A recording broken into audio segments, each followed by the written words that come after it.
Et le Seigneur, on peut acclamer Jésus.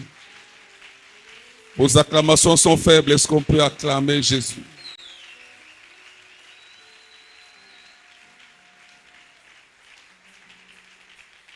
Merci, merci. Je dis sincèrement merci au Seigneur pour ce privilège, cette grâce qui m'accorde ce matin. Toute la semaine presque j'étais ici, nous avons partagé des moments extraordinaires. Ce qui m'a plu dans votre église, c'est la présence de Dieu qui est là. Donc on ne force pas des choses, on sent qu'il est là, qu'il nous précède dans toutes choses. Merci pasteur pour cette grâce que tu nous as faite d'expérimenter cette présence glorieuse. Que Dieu vous bénisse. Pour ce couple, je peux dire seulement une chose, c'est que Israël, c'est pratiquement mon fils cadet. Pratiquement. Quand il vient là-bas, tout le monde l'appelle petit frère, pour vous montrer que c'est la famille. Merci, merci pour tout. Laissez-moi prier. Père très saint, je suis heureux de partager ta parole avec ton peuple. Laisse que ce matin, ces derniers jours de 50 moments, jours de prière, de jeûne, que tu puisses nous visiter, nous faire du bien. Au nom de ton Fils Jésus que je viens de prier. Amen. J'avais promis de parler sur les actions de grâce, mais je me rends compte que ça sera une journée spéciale le dimanche prochain. Amen. Je laisse session au pasteur de le faire. Mais je bénis Dieu pour tous ceux qui ont apporté les actions de grâce. Un mot, je vais vous rappeler, vous dire une chose. L'ingratitude reste parmi les points, les signes de la fin du temps. Si vous lisez la liste, il y a l'égoïsme, les gens seront fanfarons et ingrats. Un peuple qui n'est pas reconnaissant, c'est un peuple limité. C'est un peuple qui ne peut pas expérimenter d'autres choses de la part de Dieu. J'ai découvert un secret dans les actions de grâce quand j'ai lu la vie de cette femme Anne. Dieu m'a fait voir un jour, regarde, la prière lui a donné un enfant, mais les actions de grâce lui a donné 5 autres. Et il a beaucoup pleuré pour avoir un enfant. Mais quand elle a pris cet enfant, comme cet exemple, il a pris l'enfant là, le fruit de sa prière, il a mené ça à l'église. Au milieu des taureaux, d'autres offrandes, son pasteur était frappé. Il a dit que l'Éternel te donne encore d'autres enfants. Et il en a eu 5. 3 fils, 2 filles. Et c'est ainsi qu'elle va chanter, même la stérile enfante, 7 fois. Que Dieu multiplie pour toutes les faveurs dans vos vies. Et que si la prière t'a donné 1, que Dieu le multiplie par 5. Et la Bible dit, abonder en action de grâce. Amen. L'autre exemple, avant que je ne conclue ma pensée, c'est l'exemple des 10 lépreux. Notez que les 10 lépreux avaient d'abord une relation à distance avec Dieu. Il ne faut pas voir cette relation-là. Où vous criez à distance, Dieu, il faut s'approcher de lui. Mais ils ont dit, aie pitié de nous. Le Seigneur a dit, allez vous montrer chez les sacrificateurs. C'est en pleine route qu'ils ont vu, tous étaient guéris. Mais malheureusement pour Jésus, sur 10, il y a un seul qui revient sur ses pas pour dire merci au Seigneur. Mais regardez, le 9 ont reçu les miracles, mais le seul qui est rentré, il a reçu et les miracles, et la paix, et le salut. Dieu a multiplié. Que mon Dieu vous multiplie. Que Dieu multiplie vos finances. Et que vous débordez, vous allez de gloire en gloire, de succès en succès. On acclame la parole du Seigneur. Donc dimanche, préparez une bonne action de grâce. Je vous encourage.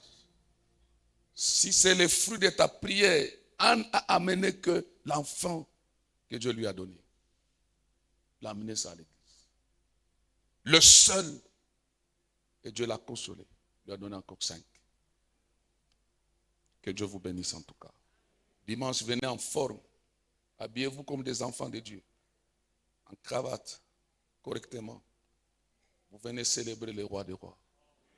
Vous n'êtes pas n'importe qui. Vous êtes les fils et les filles du Dieu vivant. Amen. Même si aujourd'hui tu es à pied, ce n'est pas ta finalité. Dieu, du fumier, il retire les pauvres pour les faire asseoir avec les grands. Donc viens comme un enfant de Dieu, viens célébrer ton Dieu et loue-le convenablement, même si tu es en babouche.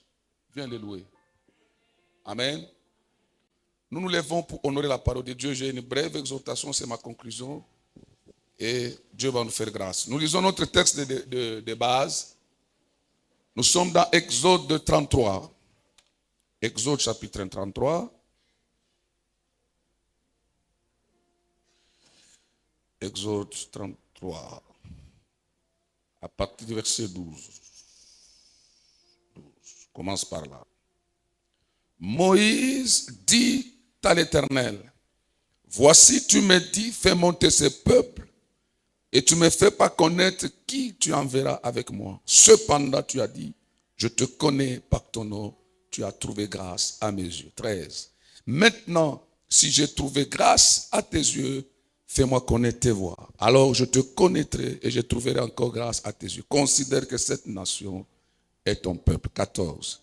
L'Éternel répondit, je marcherai moi-même avec toi et je te donnerai du repos. Moïse lui dit, si tu ne marches pas toi-même avec nous, ne nous fais point partie d'ici. Comment sera-t-il donc certain que je trouverai grâce à tes yeux? Moi et ton peuple, ne sera pas quand tu marcheras avec nous et quand nous serons distingués, moi et ton peuple, de tous les peuples qui sont sous la face de la terre. On acclame la parole du Seigneur. Vos acclamations sont acclame la parole du Seigneur et assois-toi. Merci. Nous allons lire dans Josué, chapitre 1er. Soyez attentifs à cette lecture. À partir du verset 16. Nous sommes en face des Roubédites, des Gadites et de la demi-tribu de Benjamin, de Manassé plutôt. Josué, après la mort de Moïse, ces gens avaient déjà leur héritage de l'autre côté. Et quand Israël est entré, après avoir traversé les Jourdains, il va les conseiller d'accompagner les autres. Vous avez déjà votre héritage. Vous êtes déjà dans le repos. Vous avez conclu une alliance avec Moïse que quand vous entrerez, vous allez accompagner aussi vos frères. Combattre avec eux pour qu'eux aussi rentrent dans leur repos. Alors, de grâce, laissez vos enfants, prenez tous les hommes de guerre, allons-y d'abord, aidez les autres à rentrer dans le repos et vous rentrerez.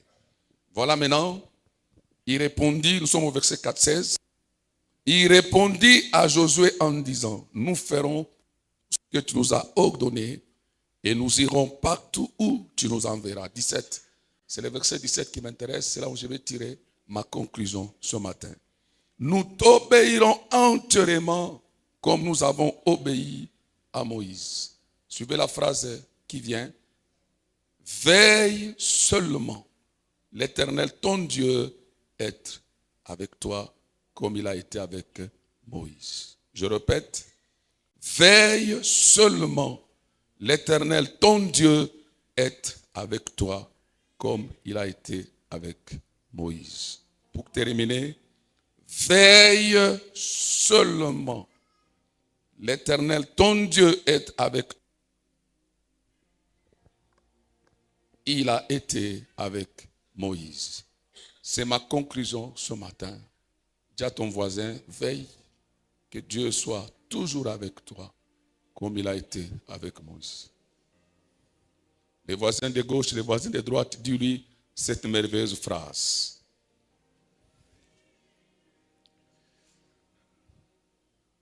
Pour terminer, Juge chapitre 16. Juge chapitre 16, 17 à 20. Et je vais vous prendre quelques minutes et nous allons prier. Juge 16, 17 à 20. Il s'agit d'une histoire très malheureuse que je n'aime pas trop, mais nous allons tirer des leçons ce matin. 17. Là, c'est Samson qui ouvrit tout son cœur.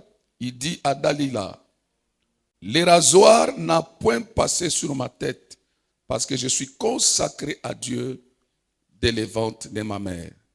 Si j'étais rasé, ma force m'abandonnerait. Répète avec moi la force. Je deviendrai faible et je serai comme tout autre homme. Donc Samson n'était pas comme tout autre homme. Un enfant de Dieu est différent de tous les autres. Tu n'es pas n'importe qui. Surtout quand tu es serviteur de Dieu, tu n'es pas n'importe qui. Amen. Delilah, voyant qu'il lui avait ouvert tout son cœur, envoya appeler les princes des Philistins et leur fit dire, montez cette fois-ci, il m'a ouvert tout son cœur. Et les princes des Philistins montèrent vers elle et apportèrent l'argent dans leurs mains. Elle l'endormit sur ses genoux et appelait un homme, elle rasa les 7 tresses de la tête de Samson. Et commençant ainsi à les dompter, il perdit sa force. Elle dit alors, les Philistins sont sur toi, Samson. Il se réveilla de son sommeil et dit, je m'en tirerai comme les autres fois et je me dégagerai. Il ne savait pas. C'est le verset que je n'aime pas dans la Bible. Quand quelqu'un marche avec Dieu et ne sait quand est-ce que Dieu est parti. Il est parti. C'est triste, hein? Il ne savait pas que l'Éternel s'était retiré de lui. Il ne savait pas que l'Éternel s'était retiré de lui. On n'acclame pas parce qu'il a appelé. Cette histoire n'est pas bonne. N'acclame pas. Alléluia. Josué prend la direction de tout ton peuple avec une mission très complexe. Il doit conduire ce peuple qui a fait ça à Moïse tout au long du désert.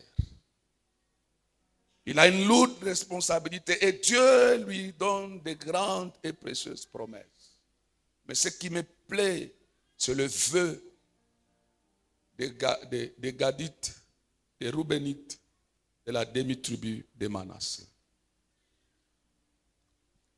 Ce vœu-là, c'est un message puissant et c'est ma conclusion dans notre thème de la présence de Dieu qui doit marcher avec nous et nous donner du repos. Ces enfants d'Israël disent à Josué, veille seulement que l'Éternel soit avec toi. C'est ma conclusion. J'appelle tout enfant de Dieu dans notre église ici, tout serviteur, à s'engager, à veiller chaque jour, à chaque instant, que Dieu soit toujours avec lui. Mes amis, suivez-moi attentivement. La plus grande perte que Samson a connue à la fin de sa vie, ce n'est pas la perte de ses yeux. Ce ne sont pas les yeux qu'il a perdus, ni ses cheveux, ni sa force, ni même sa vie. La plus grande perte que Samson a connue, c'est la perte de la présence de Dieu. Mes amis, vous pouvez tout perdre, mais s'il vous reste encore Dieu, vous n'avez rien perdu. Alors j'appelle chaque enfant de Dieu à veiller chaque jour à ce que Dieu soit toujours avec lui. Veille, mon ami. Ne sois pas distraite comme Samson. Les gens pensent que c'est les yeux qui étaient très précieux. Certes, ils étaient précieux. Ils sont toujours précieux pour quelqu'un. Samson, avant de perdre ses yeux, avant de perdre ses cheveux, avant de perdre même sa force, avant de perdre sa vie, il avait déjà perdu Dieu. Veille que Dieu soit toujours avec toi. C'est le message, c'est ma conclusion que je vous apporte. Veille. Dieu m'a toujours dit, Dieu est plus que tout ce qui nous manque, tout ce que nous cherchons. Mon fils hier, Toi aussi, vous les deux là, venez, venez, venez. Je vais vous faire voir. Venez. Samson n'était pas prudent comme Joseph. Vous voyez, lui c'est Dieu. Lui, c'est la prospérité. Dans la prospérité, il y a tout. La gloire, la richesse, le mariage. Ajoute encore quoi? Ajoute. Ajoute. Quoi? Vous parlez. Quoi encore dans la prospérité, à quoi? L'abondance, le bonheur. Tout ce que vous voulez, la prospérité. Nous avons un jeune Joseph, lui, c'est Dieu. Moi, c'est Joseph. On me demande de choisir. Les choix les plus merveilleux, c'est lesquels? De choisir Dieu ou bien de prendre la prospérité. Ne soyez pas spirituel pour rien. Dieu est là, mais dans la prospérité, il y a des billets de dollars. Beaucoup. Regardez ce qui est puissant, c'est que Joseph, il comprend que si je prends Dieu, je suis avec Dieu, la prospérité va m'accompagner. Genèse 39, verset 2. Presse, mettez-moi ce texte, vous allez voir. La Bible dit, Genèse 39, le verset 2. L'Éternel fut avec Joseph et la prospérité l'accompagne. Regardez que Joseph, lui, il est avec Dieu, toi accompagne-le. Donc moi là, je prends le rôle de Dieu. Lui, il est Joseph, il est avec moi. Et la prospérité l'accompagne. Mais si tu choisis la prospérité, Dieu ne t'accompagnera jamais. Donc quand tu viens à l'église, Moïse a compris, il a dit à Dieu, si tu ne marches pas avec nous, ne nous fais point partir d'ici. C'est pourquoi David a dit, l'Éternel est mon berger, je ne manquerai de rien. À la fin, il conclut en disant, oui, le bonheur et la grâce m'accompagnent. Je vous interdis de courir derrière la prospérité. Laissez la prospérité commencer à vous suivre partout où vous allez. Mais vous veillez seulement que Dieu soit avec vous. Là où il y a Dieu, Dieu c'est une puissance qui attire toutes choses. Malheureusement, les enfants de Dieu aujourd'hui courent derrière les bénédictions. Et ils laissent Dieu. Les Roubénites ont dit à Josué, veille seulement que l'Éternel soit toujours avec toi. Ne veille pas sur ce que tu as. Veille d'abord, rassure-toi que Dieu marche avec toi. Rassure-toi que Dieu est toujours avec toi. Regardez vos places, mes amis. Nous devons être comme les fils des prophètes. Ils sont en train de chuter du temps d'Élysée. Il y a une nouvelle année devant nous. Les fils des prophètes se sont rendus compte que les lieux où ils sont est devenu trop étroit pour eux. Trop étroit. Ils avaient une bonne vision d'aller couper du bois et d'étendre les tentes. C'est une bonne chose de s'étendre, de s'épanouir, d'aller de l'avant, d'aller de gloire en gloire, de succès en succès. La vision était bonne. Ils ont dit, nous devons aller couper du bois pour construire. Nous étendre, aller encore plus loin. Il dit, ok, ils sont allés. L'un d'eux se rend compte. Il dit non, on ne peut pas aller sans Dieu. Ils vont faire une simple prière à Élisée qui est l'image du Dieu vivant. Un fils de prophète dit à Élisée, consent à aller avec nous.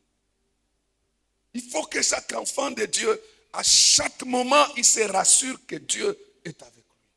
Dans tout ce que tu fais, dans tes projets, dans tes entreprises. Ne laissez pas Dieu à côté. Alléluia. Ils ont dit à Élisée, consent à aller avec nous. Serviteurs de Dieu, ils n'ont pas invité Élisée pour qu'il aille couper du bois. Tu me comprends? Ils n'ont pas dit à Élisée, viens couper du bois avec nous, non. Dieu n'est pas notre garçon de course. Dieu, il est notre Père, il est notre Dieu, il doit être là. Nous devons développer cette intimité. Nous devons nous rassurer chaque jour, à chaque instant. Dieu est avec nous. Consent à aller avec nous. Il n'avait aucun travail. Il n'allait pas pour couper du bois. Il allait seulement pour être avec eux. Il est arrivé là-bas. Les amis ont commencé à couper du bois. La cognée est sortie. Elle est tombée, pas dans un baignoire, dans l'eau du fleuve. La cognée en Swahili, c'est quoi? Choka. Choka est comme fleuve. Appelle mon baignoire, mon fleuve. Parce que quand même, comme baignoire, tu as le côté facilement. Mon fleuve. C'est en ce moment-là, quand ils ont invité Élisée, ils n'ont même pas dit que cette cognée était empruntée.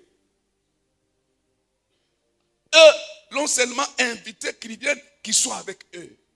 Mon ami, Dieu doit toujours aller être là dans ta vie. Je dis toujours, il faut toujours être avec Jésus parce qu'on ne sait jamais ce qui peut arriver. Dans notre marche avec Dieu, il y a des surprises désagréables. La cognée est sortie, elle est rentrée dans l'eau. Une cognée. Les physiciens, moi j'ai fait les maths physiques. Un corps solide ne peut pas surnager. Ça rentre. C'est un fleuve, ce n'est pas une rivière. Ce n'est pas un ruisseau, ce n'est pas un baignoire. C'est un fleuve. Et c'est une cognée, c'est du fer. Ça rentre dans l'eau. L'espoir de retrouver les fers, moi je pense que c'était très minime. Il était même impossible de les retrouver parce que c'était dans le fleuve du Jourdain. Ce qui a sauvé les fils des prophètes, c'est la présence d'Élisée. Maintenant, ils crient auprès d'Élisée. Ils disent à Élisée, ô homme de Dieu, cette cognée a été empruntée. En passant, évitez les dettes, parce que vous n'aurez pas Élisée chaque jour. Les dettes là, ce n'est pas bon. La cognée est rentrée dans l'eau. Élisée va faire une formule extraordinaire. Ma Bible dit, il a coupé du bois. Il coupe du bois. Il leur dit, où est-ce qu'il est tombé? Il dit, c'est là. Il coupe du bois. Mes amis, entre le bois et le fer, qu'est-ce qui pèse? Depuis quand le bois peut faire surnager le fer? Ça, c'est l'œuvre de la croix. Devant la croix, rien ne pèse. Même la maladie là qui t'enfonce peut sortir. La puissance de la croix. Devant la croix, même les brigands peuvent partir de la mort à la vie. Je ferme ma parenthèse. Le bois va faire surnager les fers. Vous voyez le mystère. Ce que Jésus a fait à la croix, même si ta vie a été plongée dans les péchés là, elle peut sortir. J'aime Jésus. Mais ce que j'exhorte ce matin, c'est l'importance. Ces gens ont compris que Élisée devrait être là. L'image de Dieu. Veille, j'insiste, veille que Dieu soit toujours avec toi. Tu peux tout manquer, mais ne manque pas la présence de Dieu. Tu peux tout perdre, mais ne perds pas la présence de Dieu. Veille que Dieu soit toujours avec toi. Malheureusement, nous les hommes de Dieu, on ne veille pas. Vous veillez, voyez, des fois, c'est bon, nous sommes des bergers, on doit veiller sur l'église. Mais tu dois veiller si la présence de Dieu est dans l'église. Veille. Les Roubénites disent à Josué, c'est bon, nous obéirons, mais toi, tu as la responsabilité de veiller que Dieu soit toujours avec toi. C'est ce que Samson n'a pas fait. Il n'était pas prudent. Il n'a pas veillé. Et il a perdu Dieu. En perdant Dieu, il a perdu ses yeux. Il a perdu ses cheveux. Il a perdu même sa force. Il a perdu même sa vie. J'aimerais te dire, ta vie là n'est pas très précieuse par rapport à la présence de Dieu. C'est Dieu qui donne la vie. Il est la résurrection et la vie. Vous savez, les deux sœurs de Lazare ont dit ceci à Jésus. terrible. Cette femme était spirituelle. Hein. Marthe est venue avant. Elle dit à Jésus, Seigneur, si tu eusses été là, mon frère n'allait pas mourir. Mon frère n'allait pas mourir. Et c'est vrai. Jésus lui dit, je suis la résurrection et la vie. Ton frère vivra. Appelle-moi Marthe et Marie. Marie revient, elle répète la même chose. Elle dit au Seigneur, à genoux, elle dit à Jésus, si tu eusses été là, mon frère n'allait pas mourir. Mais il était là. J'ai dit, il était là. J'ai dit, il est venu à Béthanie. Lazare est passé de la maladie à la mort, de la mort à la pourriture. Mais la présence de Dieu est capable de ramener à la vie même ce qui a pourri. Dieu. Et j'ai pris en cette fin de ce marathon que la présence de Dieu donne la vie même à tous ceux qui a pourri dans vos vies. Si tu eusses été là, mon frère n'allait pas mourir. Jésus dit, où est-ce que vous l'avez mis? Jésus frémit en lui-même. Ma Bible dit, Jésus pleura. C'est les versets les plus courts de la Bible, mais les plus puissants. Quand les larmes de Jésus coulent, ce ne sont pas comme les larmes d'un homme. Quand lui pleure, c'est pour libérer la vie. Il dit, où est-ce que vous l'avez mis? Oh Seigneur, il sent déjà. Il dit, ôtez la pierre. Quand on ôte la pierre, il lève les yeux vers le ciel, il rend grâce au Seigneur. Les actions de grâce ont un pouvoir de la vie. Les actions de grâce. Il bénit Dieu même là où il y avait la pourriture. J'aime Jésus. Quand il parle à son Père, il ne crie pas. Quand tu parles à Dieu, tu n'as pas besoin de crier. Mais quand tu t'adresses à l'obstacle, tu cries. Lazare sort. Et le mort est sorti. Parce qu'il était là. Veille que l'Éternel soit toujours avec toi. Veille que la présence de Dieu soit toujours dans ta maison. Veille que la présence de Dieu soit toujours dans ton église. Veille. C'est pourquoi Moïse a compris. Il dit à Dieu, si tu ne marches pas avec nous, nous ne faisons pas partie d'ici. Nous avons besoin plus de toi que de quoi que ce soit. Parce que c'est la présence de Dieu qui nous distingue. Ce n'est pas l'argent qui nous distingue. C'est Dieu qui nous distingue. Ce ne sont pas les richesses qui nous distinguent. C'est Dieu qui nous distingue. Dieu, quand tu es avec Dieu, il peut te ramasser de la poussière. Il te fait un grand, un homme puissant. C'est lui qui a dit à Abraham, je rendrai ton nom grand.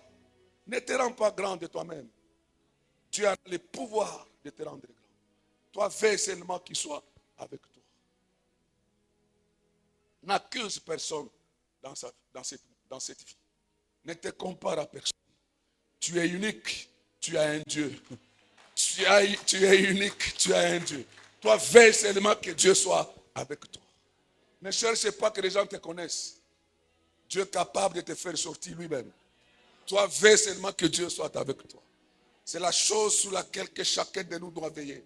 Ne cours pas derrière la gloire, ne cours pas derrière la popularité. Dieu, quand il décide de te rendre grand, il le fera sans même demander la permission de quelqu'un. Dieu n'a pas besoin de demander à quelqu'un pour te bénir. Non. Non. Et n'envie pas les gens dans ce monde. N'envie personne. La grâce que Dieu m'a faite, je n'envie personne dans ce monde. Je ne me compare à personne. Quand Dieu bénit quelqu'un, je suis dans la joie. Parce que je sais qu'il est mon Dieu.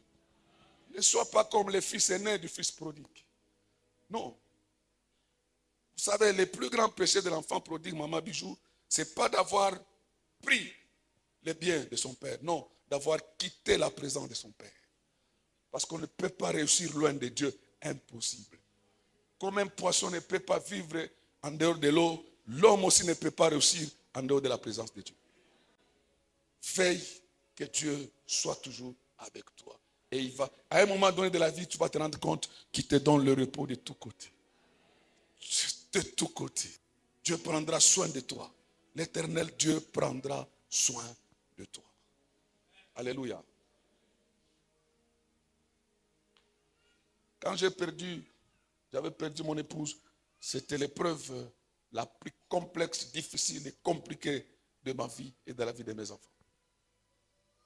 Un jour, j'étais en train de pleurer. Le soir, le pasteur Dominique m'appelle. Il me dit, pasteur Louis, je sais que la situation elle est très difficile, mais retiens ça mon frère. la croix prendra soin de toi. La croix de Jésus. Il me dit, la croix n'est pas seulement là pour nous sauver du péché, nous guérir des maladies, mais elle prend soin aussi de ceux qui ont perdu des êtres chers. Alors, je rentre dans la prière, Dieu m'explique. Il dit, regarde la troisième parole de Jésus à la croix. Jésus, il n'avait que 33 ans, n'est-ce pas? Qui est d'accord avec moi que Jésus c'était le fils aîné? La Bible parle qu'il avait des frères et sœurs, n'est-ce pas? Mais curieusement, on ne voit plus Joseph. On ne sait même pas quand est-ce qu'il était mort. Le père adoptif de Jésus, on ne les voit plus. On ne les voit pas à la croix. On ne sait pas.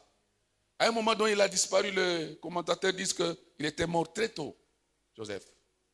Donc, tous les poids de sa mère, de ses frères étaient sur lui. Votre calme me fait plaisir. À un moment donné, Jésus voit sa mère à la croix. Les moments les plus difficiles dans la vie de Jésus, c'est celui-là. Gethsémane, ça va encore. À la croix. Il était presque nu. Presque nu. Et ta mère est là. Bien sûr, et les disciples qui l'aimaient. Il est devant un choix. Il en avait le pouvoir. Je descends de la croix, je m'occupe de ma mère et de mes frères. Ou bien je meurs pour accomplir la volonté de mon Père. Tu ferais quel choix? Toi à la place de Jésus. Moi je descendrai. Je vais mourir pour vous que je ne vous connais pas. Je descends. Je prends ma mère, nous rentrons à la maison. Et ce jour-là, on me fait un boucari chaud. Et j'oublie ma mission. Mais comme lui, il a tant aimé le monde. Il a dit, tu n'as voulu ni sacrifice ni holocauste. Mais tu m'as formé un corps pour faire ta volonté. À Gethsémane même, sa sueur était transformée en des grumeaux de sang. Il a dit à son père, non pas ce que je veux, mais ce que tu veux. Le sang lui coulait de partout. La couronne d'épines était sur sa tête. On aperçait même son côté avec la lance. Il a perdu toute sa beauté. La Bible dit qu'il n'avait ni beauté ni éclat pour attirer nos regards. C'est à la croix que Christ a perdu toute sa beauté. Il pouvait descendre, s'occuper de sa mère. Mais il va faire quelque chose de puissant. Il regarde sa mère, il dit, femme, voilà ton fils. Fils, voilà ta mère. Donc la croix a pourvu au vide qui était resté dans le cœur de sa mère. Il lui a donné Jean. Vous qui avez connu des pertes dans la vie, que la croix prenne soin de vous. Et Dieu prend toujours soin de nous envoyer des personnes qui vous apportent la chaleur, qui ne remplacent pas les personnes que vous avez perdues, mais qui apportent la chaleur. Que Dieu les fasse pour vous. Il a fait pour moi, il a fait pour mes enfants. Nous ne comprenons pas comment on avance. On avance. Non, il y a une grâce. Tu ne comprends pas, mais la présence de Dieu t'envoie des gens qui te donnent de la chaleur. La croix.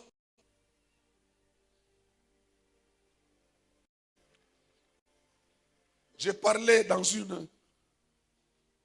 un séminaire de Pâques à Linguala. Je parlais de ça, je parlais de cette croix, de ce qu'elle a fait, de ce qu'elle est capable de faire. J'étais déjà dans ma maison. Le pasteur m'appelle, il me dit, puisque beaucoup de pasteurs, mes jeunes pasteurs m'appellent toujours vieux. Vieux, il y a une maman dans l'église qui m'a demandé de vous appeler, de vous dire merci. Parce qu'il y a un soir, un samedi, elle avait un fils unique qui a dit, maman, donne-moi la voiture, je dois sortir avec mes amis pour aller me détendre. Quand ses enfants sont sortis, ils ont connu l'accident. Le seul enfant qui est mort, c'est son fils. L'unique qu'elle avait. Mais aujourd'hui, j'ai compris que la croix est capable de prendre soin de moi. Peut-être pendant que je parle, tu as connu des pertes immenses. Il y a un Dieu dans le ciel. Il y a un Dieu qui prend soin des veuves et des orphelins. Il y a un Dieu par sa croix, il peut pourvoir. Il peut te donner un Jean qui est là que tu ne vois pas. Dieu. C'est pourquoi tu dois veiller chaque jour qu'il soit toujours avec toi. Veille, mon ami. Ce thème doit être le thème de ta vie. Seigneur, sois toujours avec moi. Rapidement. La chose qui chasse Dieu la plus dangereuse, c'est le péché.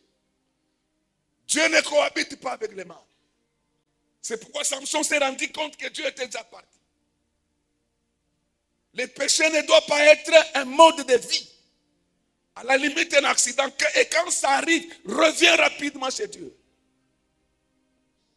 Samson, et notre ami Joseph a refusé les sollicitations de la femme Potiphar.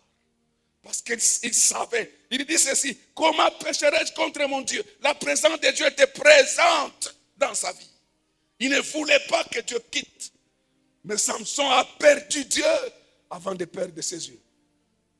Que Dieu nous fasse grâce. Qu'il me fasse grâce, qu'il te fasse grâce. Que tu veilles toujours qu'il soit avec toi. 2.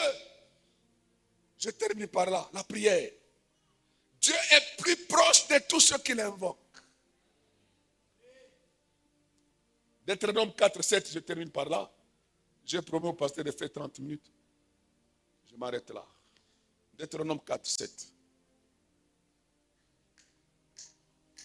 Quelle est en effet la grande nation qui est de Dieu aussi proche? Répète avec moi, proche. Proche encore une fois. Proche que l'Éternel notre Dieu. Il n'y a pas un Dieu qui est proche que l'Éternel notre Dieu. L'est de nous toutes les fois que nous l'invoquons. On pique quoi ça mon micro, on pique quoi ça mon micro. Waouh. On reprend la lecture. Quelle est en effet la grande nation qui est de Dieu aussi proche?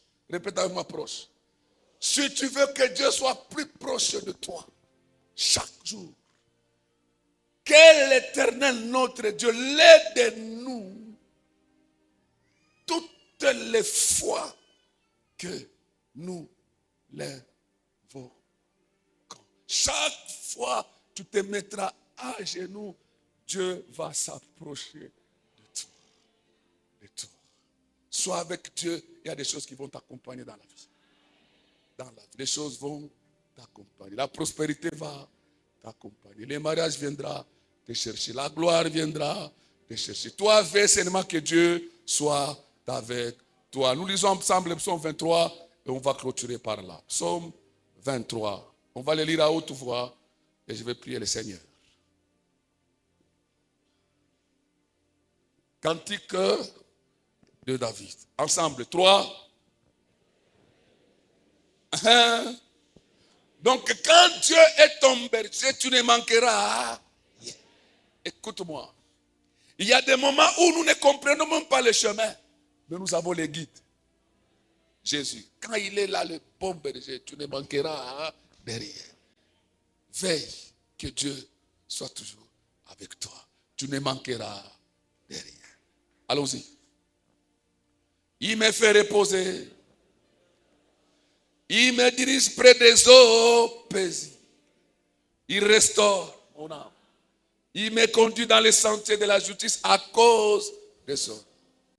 Quand je marche, la présence de Dieu n'exclut pas la vallée de l'ombre de la mort. Ça arrivera, mais tu marcheras. Toi, tu ne mourras pas là, tu marches. Quand je marche dans la vallée de l'ombre, je ne crains aucun, car tu es avec moi. Ta houlette me rassure. Tu dresses devant moi une table en face de mes adversaires. Tu ondules ma tête et ma coupe déborde. Maintenant là, dis-le très fort parce que c'est ce qui va t'accompagner tout au long de ta vie. Tous les mois de toute l'année 2026. Acclame Dieu, on va lire ça très fort. Acclame Dieu. Tu peux même te lever parce qu'on va prier. Tu peux même te lever. Tu peux te lever. Allez-y. Oui. M'accompagneront tous les... Et j'habiterai dans la maison jusqu'à la fin de mes jours. Acclame la parole du Seigneur. Acclame Dieu, acclame Dieu, acclame Dieu. Pousse des cris de joie, pousse des cris de joie, pousse des cris de joie.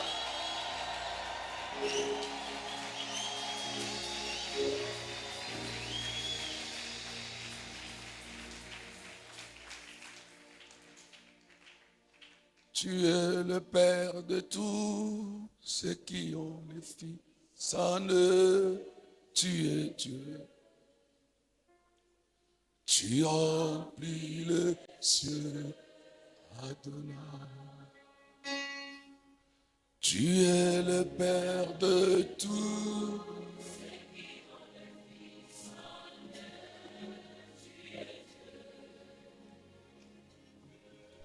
Tu remplis le ciel, Adonai.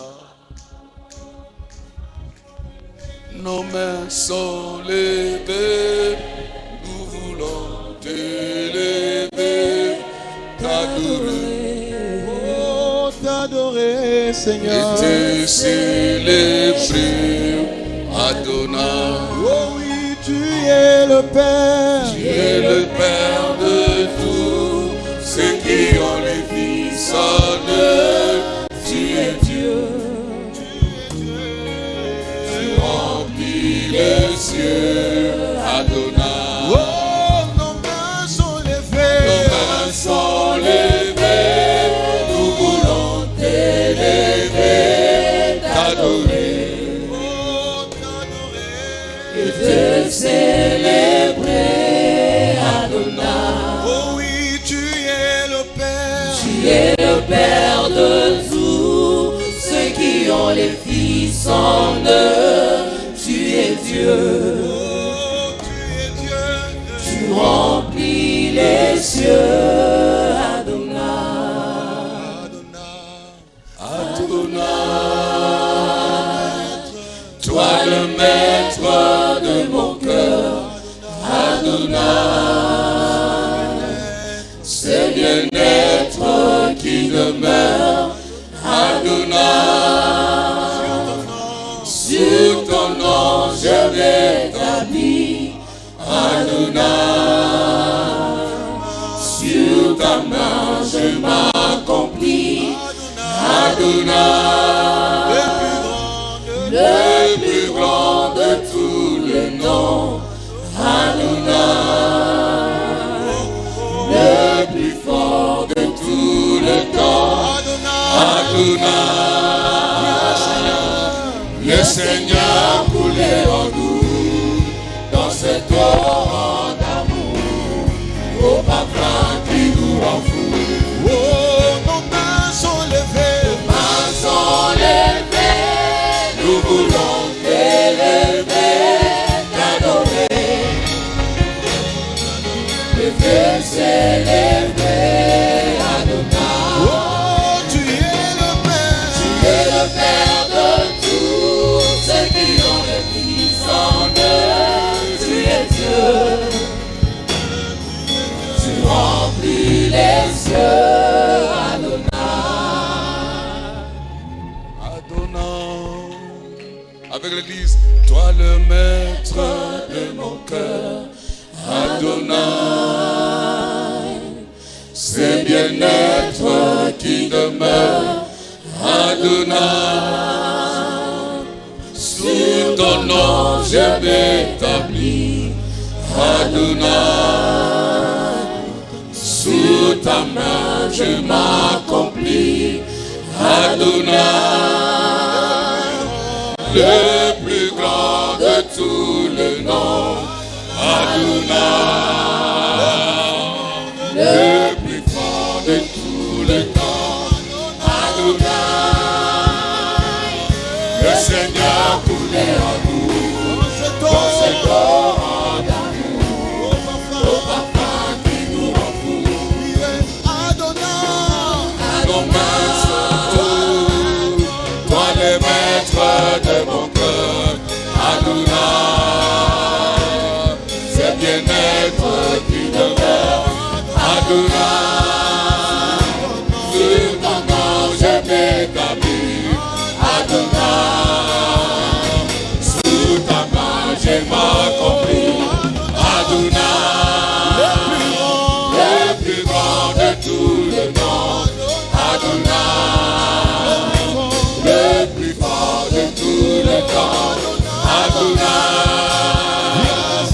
le Seigneur coulait en nous, dans cet orage d'amour, au parfum qui nous l'envoûte. Les mains sont levées, nous voulons t'élever, t'adorer, et te célébrer, Adonai. Oh, tu es le Père. Tu es le Père de tous ceux qui ont le Fils en eux. Tu es Dieu. Reçois l'adoration. Dieu. Tu remplis les cieux. Reçois l'adoration. Reçois l'adoration.